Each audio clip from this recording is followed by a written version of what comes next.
The Story of an Hour. Knowing that Mrs. Mallard was afflicted with a heart trouble, great care was taken to break to her as gently as possible the news of her husband's death. It was her sister Josephine who told her. In broken sentences, veiled hints that revealed in half-concealing. Her husband's friend Richards was there, too, near her. It was he who had been in the newspaper office when intelligence of the railroad disaster was received, with Brentley Mallard's name leading the list of killed. He had only taken the time to assure himself of its truth by a second telegram, and had hastened to forestall any less careful, less tender friend in bearing the sad message. She did not hear the story as many women have heard the same, with a paralyzed inability to accept its significance. She wept at once, with sudden, wild abandonment, in her sister's arms. When the storm of grief had spent itself, she went away to her room alone. She would have no one follow her. There stood, facing the open window, a comfortable, roomy armchair. Into this she sank, pressed down by a physical exhaustion that haunted her body and seemed to reach into her soul. She could see in the open square before her house the tops of trees that were all aquiver with the new spring life. The delicious breath of rain was in the air. In the street below, a peddler was crying his wares. The notes of a distant song which someone was singing reached her faintly, and countless sparrows were twittering in the eaves.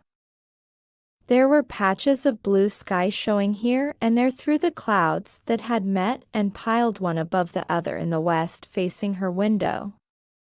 She sat with her head thrown back upon the cushion of the chair, quite motionless, except when a sob came up into her throat and shook her, as a child who has cried itself to sleep continues to sob in its dreams. She was young, with a fair, calm face, whose lines bespoke repression and even a certain strength. But now there was a dull stare in her eyes, whose gaze was fixed away off yonder on one of those patches of blue sky. It was not a glance of reflection, but rather indicated a suspension of intelligent thought. There was something coming to her and she was waiting for it, fearfully. What was it? She did not know, it was too subtle and elusive to name. But she felt it, creeping out of the sky, reaching toward her through the sounds, the scents, the color that filled the air. Now her bosom rose and fell tumultuously. She was beginning to recognize this thing that was approaching to possess her, and she was striving to beat it back with her will as powerless as her two white slender hands would have been. When she abandoned herself, a little whispered word escaped her slightly parted lips.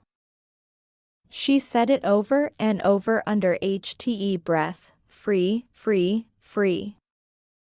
The vacant stare and the look of terror that had followed it went from her eyes. They stayed keen and bright. Her pulses beat fast, and the coursing blood warmed and relaxed every inch of her body. She did not stop to ask if it were or were not a monstrous joy that held her. A clear and exalted perception enabled her to dismiss the suggestion as trivial.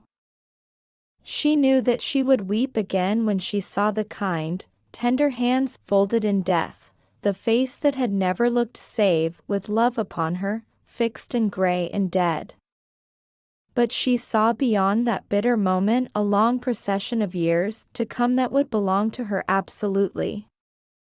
And she opened and spread her arms out to them in welcome. There would be no one to live for during those coming years. She would live for herself. There would be no powerful will bending hers in that blind persistence with which men and women believe they have a right to impose a private will upon a fellow creature. A kind intention or a cruel intention made the act seem no less a crime as she looked upon it in that brief moment of illumination. And yet she had loved him sometimes. Often she had not. What did it matter? What could love, the unsolved mystery, count for in the face of this possession of self-assertion which she suddenly recognized as the strongest impulse of her being? Free. Body and soul free, she kept whispering. Josephine was kneeling before the closed door with her lips to the keyhole, imploring for admission. Louise, open the door. I beg, open the door, you will make yourself ill. What are you doing, Louise? For heaven's sake, open the door. Spring days, and summer days, and all sorts of days that would be her own. She breathed a quick prayer that life might be long. It was only yesterday she had thought with a shudder that life might be long. Spring days, and summer days, and all sorts of days that would be her own. She breathed a quick prayer that life might be long. It was only yesterday she had thought with a shudder that life might be long. She arose at length and opened the door to her sister's importunities. There was a feverish triumph in her eyes, and she carried herself unwittingly like a goddess of victory. She clasped her sister's waist, and together they descended the stairs. Richard stood waiting for them at the bottom. Someone was opening the front door with a latchkey.